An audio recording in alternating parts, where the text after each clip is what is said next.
ఆ ఆదర్శాన్ని మంటగలిపే వాటికి రివర్స్ అవుతుంది. అవును, అవును. సార్ ఫైనల్‌గా 12 అంశాలతో కూడిన ఒక డిక్లరేషన్‌ని లాస్ట్‌లో అనౌన్స్ చేయడం చంద్రయ్య స్వామి గారి చేతుల మీదుగా.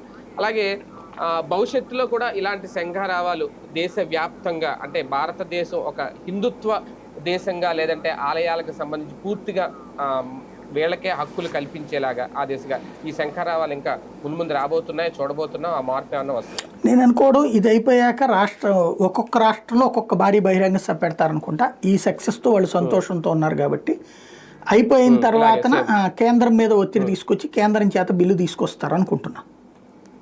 ఆహా! అప్పటికి ఓకే. ఈరోపు రాష్ట్రాలన్నీ కూడా చూసుంటాయి కాబట్టి హిందువులు ఇట్లా బాధ్యతాయుతంగా ఉన్నారని. కాదు అంటే అప్పుడు ఏది బీజేపీ పాలిత రాష్ట్రాలు కాకుండా ఉంటాయి కదా. ఇప్పుడు ఇదేంటంటే 2/3 మెజార్టీతో బిల్లు అమలు చేయాలి, రాజ్యాంగ సవరణ చేయాలి. ఇది రాష్ట్రాల జాబితాలో ఉంటుంది. మనకి ఉమ్మడి జాబితా 3 జాబితాలు ఉంటాయి, కేంద్ర జాబితా, రాష్ట్ర జాబితా, ఉమ్మడి జాబితా. ఇది రాష్ట్ర జాబితాలోనే ఉంది కంప్లీట్గా రాష్ట్ర జాబితాలో ఉన్నదాన్ని ఉమ్మడి జాబితాలోకి తీసుకురావాలి అంటే కనుక రాజ్యాంగ సవరణ చేయాల్సి ఉంటుంది.